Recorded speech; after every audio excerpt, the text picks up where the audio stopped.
Hello दोस्तों, बहुत बहुत स्वागत है आपका हिंदी मीडियम के नंबर 1 चैनल स्वयं क्लासेस में। जैसा कि आप देख रहे हैं बोर्ड पे, बिल्कुल बेटा इंतजार की घड़ियां खत्म हुई, एग्जाम हम लोग के सर पे है। तो एग्जाम को कैसे पार किया जाए, तो एग्जाम को पार करने के लिए कुछ चीजें हम आपको समझाएंगे और वो 100% आपके बोर्ड एग्जाम में अच्छे से आएंगी। जैसा कि आपने देखा है कि यूपीएमएसपी के द्वारा आपके मॉडल पेपर आपके ऑनलाइन ट्रैक पर पोस्ट कर दिए गए हैं। आप बच्चों वहां से डाउनलोड कर लीजिए, जिन बच्चों के पास अवेलेबल है। जिन बच्चों के पास अवेलेबल नहीं है वो इस वीडियो को पूरा देखिए।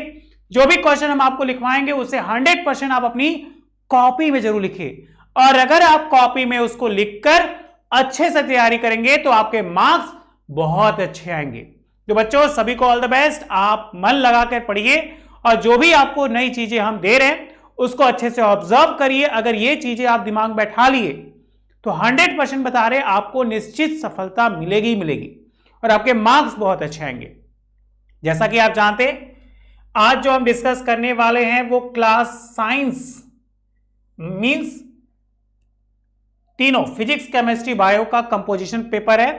ये क्लास 10th के लिए है, जो टोटल 70 मार्क्स के होंगे पेपर। ये आप जानते 30 मार्क्स आपको प्रैक्टिकल पे दिए जाते। बिल्कुल इस प्रकार से पूछे जाएंगे प्रश्न 2021-22 की परीक्षा में। तो ये पेपर का आइडिया है, ये नहीं कि यही पेपर आएगा ऐसा मेरा कोई जुगाड़ नहीं है वहां पे कि हम आपको यही दे देंगे और यही पेपर मिलेगी। ये एक तरीका, ये नोट्स है जो बिल्कुल ऐसे ही पेपर आपको देखने को आएंगे। मॉडल पेपर 21-22 अवश्य हल करिए बेटा, तैयारी अच्छे से करिए। सभी चैप्टर्स जो आप पढ़े हैं उनको अच्छे से ध्यानपूर्वक पढ़िए, और जितने भी आपको ये कहा जाए ये क्वेश्चन पेपर बहुत इंपॉर्टेंट है, ये टॉपिक बहुत इंपॉर्टेंट, उनको नोट कर लीजिए और उसे 2 से 3 बार रट जाइए। आइए बिना देर किए हम अपने टॉपिक्स पे आते हैं और जल्दी से आप अपनी कॉपी को ओपन कर लीजिए। जितनी जल्दी ओपन करेंगे उतनी जल्दी क्लियर हो जाएगा। आज हम साइंस का पेपर लेके आए आपके सामने, और साइंस का पेपर देखिए ये रहा। जैसा कि आपके सामने कभी भी पेपर आएगा तो आप एक बात नोटिस करिएगा कि पेपर को पहले ध्यान से पढ़िएगा, पेपर में एक्चुअल में है क्या। तो देखा गया समय आपको 3 घंटे दिए जाएंगे। विज्ञान का एक ही पेपर होगा, 2 पेपर नहीं होंगे, ना ही 3 पेपर की। फिजिक्स का अलग होगा, केमिस्ट्री का अलग होगा, बायोलॉजी का अलग होगा, ऐसा कोई बात नहीं। उसके बाद आपको यह कहा जाएगा कि प्रारंभ में 15 मिनट परीक्षार्थी को प्रश्न उत्तर पढ़ने के लिए निर्धारित, ये इंस्ट्रक्शन दिया गया है। आप पेपर को पहले पूरा पढ़ लीजिए, उसके बाद सॉल्व करिए। कुछ बच्चों की आदत होती है कि पेपर मिलते ही तुरंत कॉपी चलना चालू हो जाता है, ऐसा नहीं करना चाहिए। सबसे पहले ध्यानपूर्वक क्वेश्चन को पढ़िए। जो क्वेश्चन आपको लग रहा है कि सबसे इजी सबसे अच्छा है उसको पहले लिखिए, यह नहीं कि ऑर्डर बिगड़ जाएगा, और जो कठिन लग रहा है उसको बाद में लिखिए। सामान्य निर्देश क्या है, यह प्रश्न 3 खंडों विभाजित है, क ख और ग। क फिजिक्स के लिए, ख केमिस्ट्री के लिए और ग बायोलॉजी के लिए। प्रत्येक खंड का पहला प्रश्न बहुविकल्पी है, जिसमें 4 उत्तर विकल्प दिए गए हैं। सही विकल्प चुनकर अपनी उत्तर पुस्तिका में लिखिए। कुछ बच्चे ऐसे क्या करते, 2-2 पे टिक कर देते, तो वो क्वेश्चन रॉन्ग माना जाएगा। आपको जो लगे कि ये प्रश्न 100% सही है उत्तर इसका, इस प्रश्न का, उसी को सॉल्व कीजिए। प्रत्येक खंड के सभी प्रश्न एक साथ करना आवश्यक है।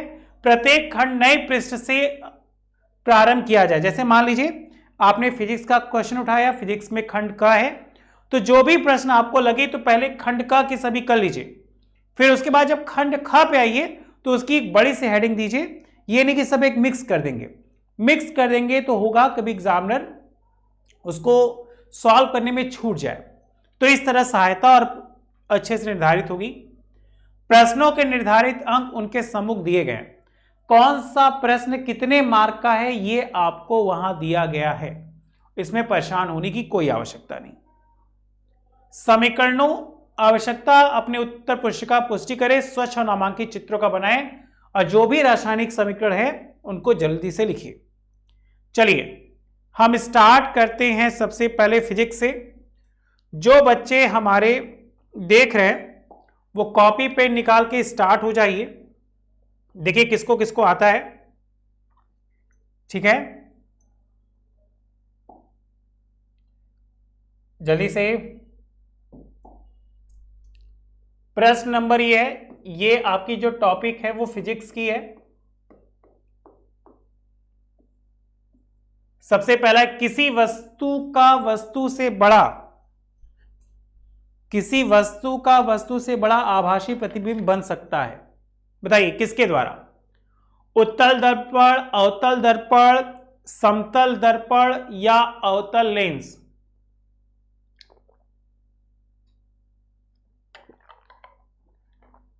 आंसर बताओ। ठीक है, उसके बाद सबको क्या करिए, कॉपी में लिखते जाइए।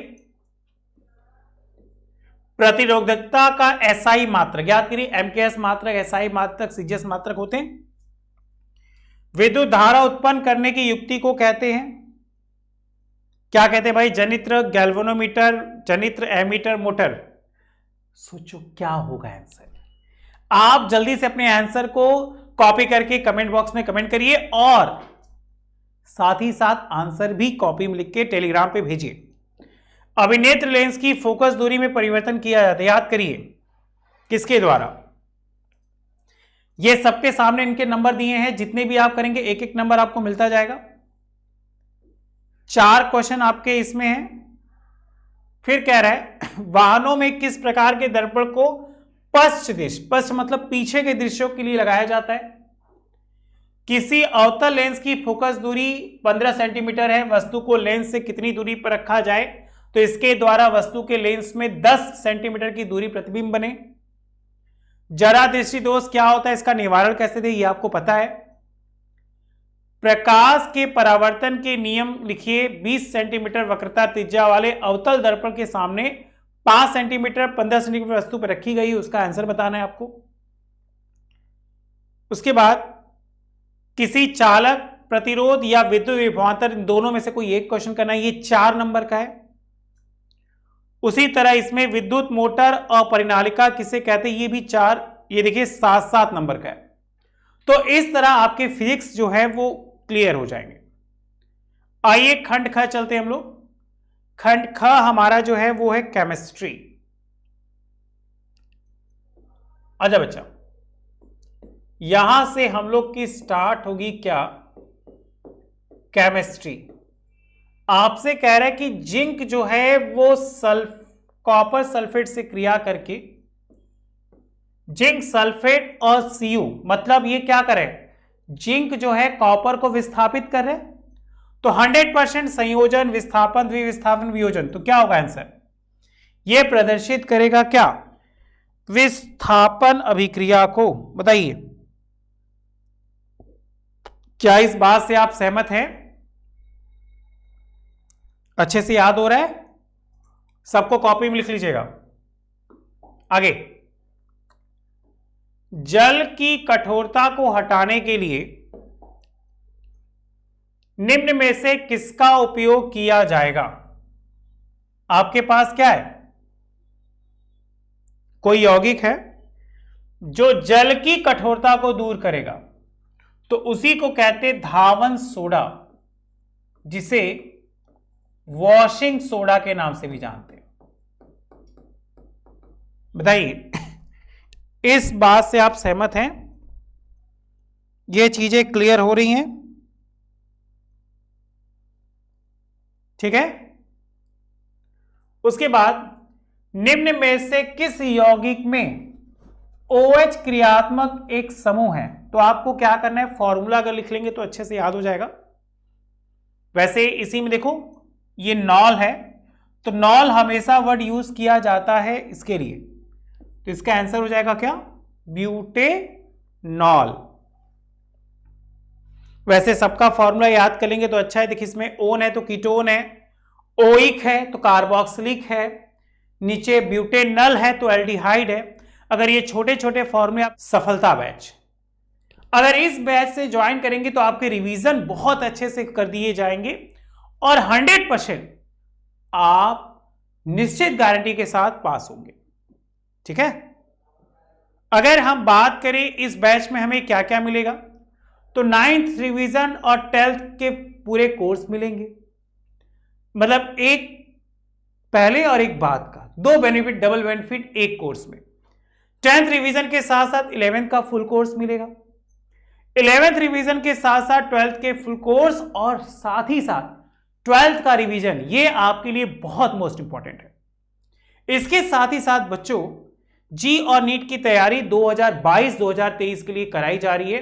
जो बच्चे इच्छुक हैं वो हमारी इस बैच से जुड़िए और 100% निश्चित सफलता के साथ पास हुई।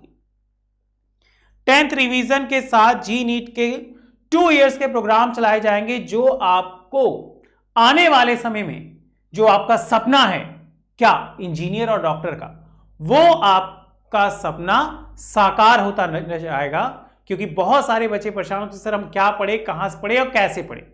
तो ये सारी चीजें आपको हमारी सफलता बैच में दिया जाएगा, जिसका नाम ही सफलता। सबसे सस्ते गारंटी अगले साल की कोर्स पे, ये एकदम निश्चित है। 9 to 12 क्लासेस चलेंगी जी नीट के साथ। अगर बात हो सर इस बैच में कैसे ज्वाइन होंगे, तो ये देखिए ऊपर कॉन्टेक्ट नंबर है, जैसे देखिए उस कॉन्टेक्ट नंबर पे आप ज्वाइन हुइए।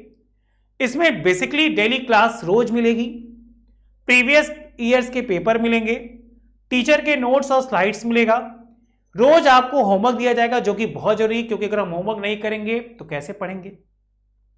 जो आपके डाउट्स है उसको रोज सॉल्व किया जाएगा। टॉप बुक वीडियो सॉल्यूशन मिलेगा, प्रैक्टिस पेपर। अब सवाल होगा हम क्यों करें, क्या कोई पहले किया है? बिल्कुल बच्चों, ये कुछ बच्चे हैं जो इस सफलता बैच पे भरोसा दिखाएं और आज 100% के साथ कमलप्रीत पास हुई है। कोमल 100% क्लास 12th में, और 99.8% ऋषित का है। ये हमारे वो होनहार बच्चे हैं जो सफलता बैच पर पूरा विश्वास रखकर अच्छे से पढ़ाई की हैं। और इस लिस्ट में आपका भी नाम जल्दी से जुड़ सकता है अगर आप चाहो तो। इसके लिए आपको इस नंबर पे कॉल करना होगा।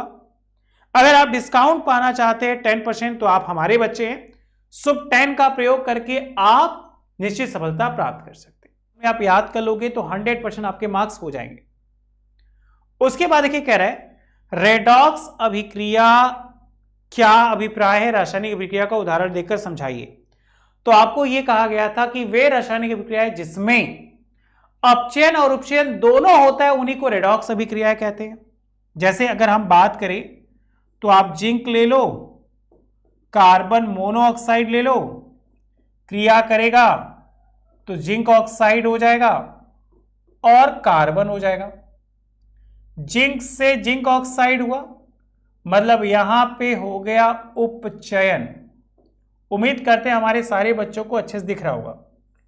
यहां पे ये क्या हो गया, अपचयन। ये इसका रासायनिक उदाहरण हो गया। बताइए, हमने ये आपकी कॉपी में कराया बेकिंग सोडा बनाने की विधि तथा उपयोग लिखिए। बेकिंग सोडा को कैसे बनाएंगे, उसकी विधि और उसका उपयोग याद करिए कि ज्यादातर हम लोग किसमें करते हैं, बेकिंग सोडा का केक वगैरह में, पेस्ट्री वगैरह में, बिस्किट वगैरह बनाने में, मम्मी घर में पूड़ी वगैरह बनाने में करती है, चीजों को फुलाने में करते हैं। ये सारा का सारा ये। आधुनिक आवर्त नियम क्या है, आवर्त सारणी के किसी आवर्त में बाएं से दाएं जाने पर परमाणु त्रिज्या में क्या परिवर्तन होगा। देखो, तो अगर हम बात करें आधुनिक आवर्त सारणी की, तो पाया कि तत्वों के भौतिक और रासायनिक गुणधर्म उनके परमाणु क्रमांकों के आवर्ती फलन होते हैं, उन्हें ही कहते हैं क्या, आधुनिक आवर्त नियम। बाएं से दाएं जाने पर उनकी जो आवर्त में तीव्रता बढ़ेगी और बाद में घटेगी।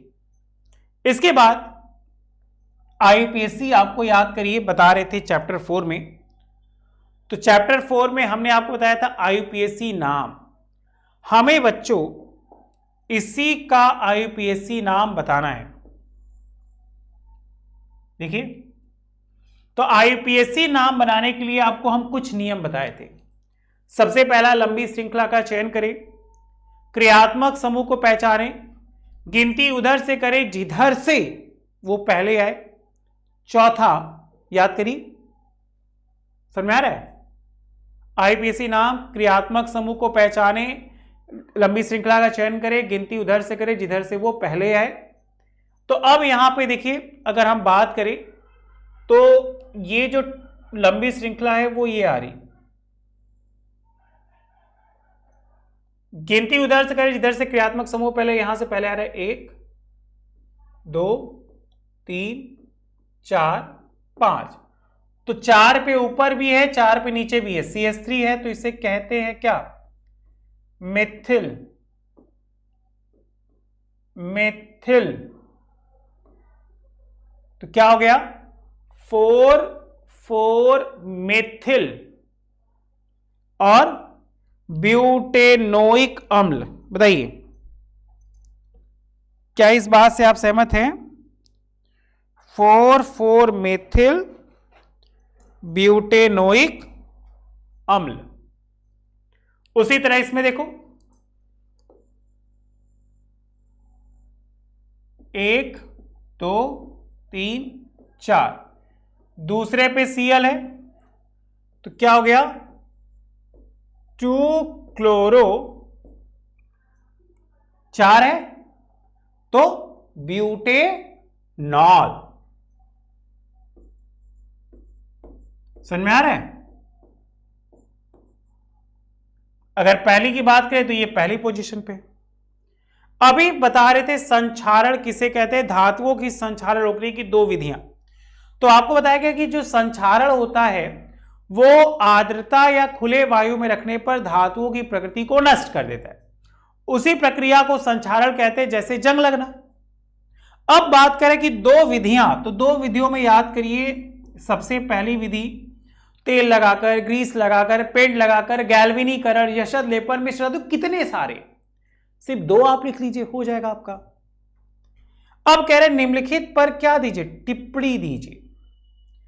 कार्बनिक यौगिकों में प्रतिस्थापन अभिक्रिया, अभी कुछ देर पहले दिखा रहे थे कि प्रतिस्थापन अभिक्रिया में जो उच्च सक्रिय धातु होते हैं वो निम्न सक्रिय धातु को विस्थापित कर देते, उसी को विस्थापन अभिक्रिया कहते हैं। साबुन की सफाई प्रक्रिया जो सामान्यतः की जाती है वो मिसल के द्वारा होती है। मिसल संरचना के द्वारा ही साबुन में क्या होती है? सफाई प्रक्रिया की जाती है। ये कर लो। उसके बाद समजाति श्रेणी, होमोलोगस सीरीज। समजाति श्रेणी में एक छोटी सी बात याद रखनी है कि जो धातुएं होती हैं उनके जो क्रियात्मक समूह होते हैं वो समान हो, रासायनिक गुणधर्म समान हो, लेकिन भौतिक गुणधर्म बदल सकता है, उसी को समजाति श्रेणी कहते हैं। और उनके जो बीच का अंतर है वो CH2 होना चाहिए। बताइए, क्या इस बात से आप सहमत हैं? ये चीजें एकदम क्लियर हैं? आगे बढ़े। अब जैसा कि बच्चों आपसे बार बार कहते हैं कि आपके एग्जाम में या तो ऐसे आएगा और या तो समीकरण बेस आएगा। अब या तो वो क्वेश्चन करो या तो समीकरण करो। एथेनॉल सोडियम के साथ क्रिया करे तो क्या हो जाएगा?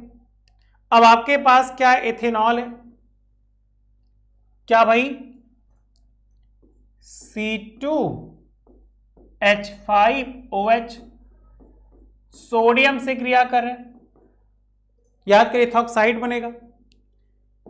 एथिल अल्कोहल को 443 केल्विन ताप पर गर्म करेंगे, सल्फ्यूरिक अम्ल के साथ क्या बनेगा? मेथेन को वायु के साथ जलाइए तो आप जानते हैं कार्बन डाइऑक्साइड और हाइड्रोजन जल निकलेगा। एथेनोइक अम्ल एथेनॉल के साथ क्रिया कराई, भी कुछ दिन पहले ही बता रहे थे। एथेनोइक CH3COOH, एथेनॉल C2H5OH क्रिया करके एथिल एसीटेट बना देगा और क्या बन जाएगा? जल बन जाएगा। इस तरह याद कर लो।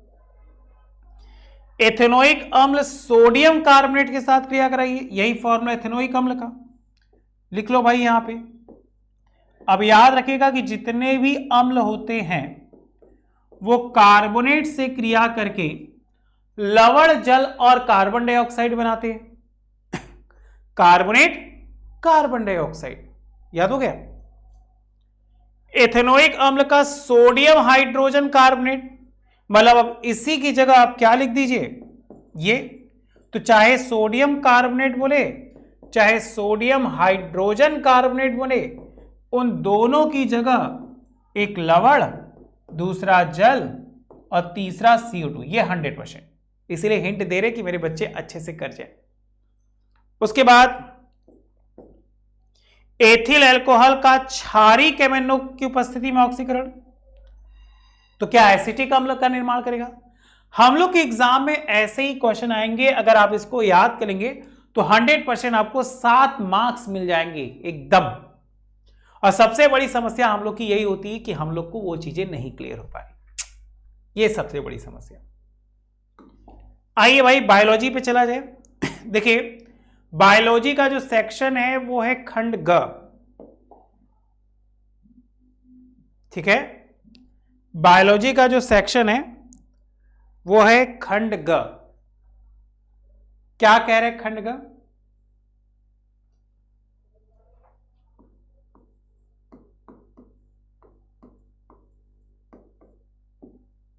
पहला, निम्न में से कौन मानव में मादा जनन तंत्र का भाग नहीं है। अब बच्चा मादा जनन तंत्र का भाग नहीं है तो किसका है? पुरुष मतलब नर का जनन तंत्र का भाग है। अंडाशय मादा में होती है, गर्भाशय भी मादा में होती है, डिंबवाहिनी भी मादा होती है, तो कौन नहीं है? एक ही नहीं है, कौन? शुक्रवाहिका। जीवाश्म ऊर्जा का स्रोत पवन ऊर्जा, सौर ऊर्जा, कोयला या जल? कौन? कोयला। हम लोग को पता है ना, कोयला, मिट्टी का तेल, पेट्रोल, पेट्रोलियम पदार्थ, ये सब क्या है? जीवाश्म है, जो आज से 100 या उससे भी अधिक साल पहले से निर्माण हुए। उसके बाद पवन चक्कियों का उपयोग किन कार्यों को करने में होता है? तो याद करिए भाई, पवन चक्की आप चलाइए तो हम लोग क्या जानते हैं कि पवन चक्री यांत्रिक कार्य और रासायनिक कार्य दोनों का कार्य करती है, ठीक है। अगर सवाल होगा कि पवन चक्कियां तो दोनों का कार्य करती हैं, क्योंकि पवन चक्रियां जब चलती हैं तो टरबाइन नचता है, और जब टरबाइन नचता है तो ऊर्जा का निर्माण होता है। इसीलिए आप देखोगे एक बहुत अच्छा नाम है, नाम हमें शायद थोड़ा सा नहीं आ रहा है, जिसे पवनों का शहर के नाम से जानते हैं। वहां पे बहुत सारी पवन चक्कियां लगी हुई हैं, और वहां पे उन पवन चक्कियों के द्वारा विद्युत का उत्पादन किया जाता है, और उसी से यह होता है कि हम ढेर सारी बिजली का उत्पादन कर सकते हैं। वे पदार्थ जो जैविक प्रक्रम के द्वारा घटित हो जाते हैं क्या कहलाते हैं? जैव निम्नीकरण, ठीक। अब ये तो बोल ही नहीं सकते स्वपोषी पोषण के लिए आवश्यक परिस्थितियां कौन सी है और उसके उप उत्पाद क्या है। तो हम लोग जाने थे कि 2 प्रकार के पोषण होते हैं, स्वपोषी पोषण और परपोषी पोषण। तो स्वपोषी पोषण में भोजन विघटित होता है, विघटित होने के बाद कार्बन डाइऑक्साइड जल का निर्माण होता है। ये तो बनाया गया था पुष्प के बीजांड का स्वच्छ नामांकित चित्र बनाइए। जैसे कि याद करिए ऐसे वाला, अगर आपको याद होगा तो आप चाहो तो ऐसे वाला बना लेना, और चाहो तो जैसा आप बनाए थे वहां पे जो भी आपको अच्छे से याद हो, और फिर उसका नामकरण देखना कि पुंकेसर कौन सा है, स्त्री केसर कौन सा है, वहां पे दल कौन है, बाह्य दल कौन है, पुंज कौन है, वगैरह वगैरह। ये सारी चीजें आप वहां शो कर दीजिएगा। जैव निम्नीकरण पदार्थ पर्यावरण को किस प्रकार प्रभावित करते? तो अगर कोई पदार्थ नष्ट नहीं होगा तो उसकी जगह नए पदार्थों का फॉर्मेशन नहीं होगा, और वहां पे कूड़ों का अंबार लग जाएगा। इसलिए जैव का निम्नीकरण बहुत आवश्यक है, वही हमारे वातावरण को शुद्ध भी बनाए रखता है। मतलब जो पदार्थ है उसको नष्ट होना ही चाहिए। उसके बाद देखिए कायिक प्रवर्धन क्या है, जिसको इंग्लिश में कहते हैं वेजिटेटिव प्रोपेगेशन। और वेजिटेटिव प्रोपेगेशन 2 भागों में बांटे थे, प्राकृतिक और कृत्रिम। प्राकृतिक वाले का आपको याद होगा कि जड़ के द्वारा, तने के द्वारा, पत्तियों के द्वारा, इन सब के द्वारा ही निर्माण होता है। कृत्रिम में आपको याद होगा रोपण विधि, कलम विधि, दाब लगाना, इन सब विधियों के द्वारा नए पौधों का निर्माण किया जाता है। अब या तो वो बनाओ, और या तो मादा जनन तंत्र का स्वच्छ और नामांकित चित्र बनाकर उसके बारे में लिखना है। इसीलिए बोला है संक्षिप्त वर्णन कीजिए। तो आपको याद आएगा कि जो मादा का जनन चित्र बनाए थे वो ऐसे था। आप कोशिश कीजिएगा बुक से अच्छे से आप बनाइएगा, हमने आपको बनाया दिखाया था। ठीक है, याद होना चाहिए आपको अच्छे से।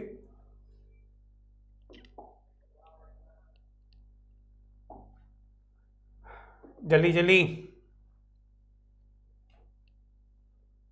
फिर लिंग गुणसूत्र क्या है, मानव में लिंग निर्धारण की प्रक्रिया को समझाई तो आपको बताए थे कि मुख्यतः दो लिंग गुणसूत्र होते हैं, एक नर का होता है, एक मादा का होता है। नर के गुणसूत्र को XY से और मादा गुणसूत्र को XX से, और उन्हीं के द्वारा ही बच्चों का लिंग का निर्माण होता है। तो 50% जो है वो लड़कियां होती हैं, 50% जो लड़के होते हैं।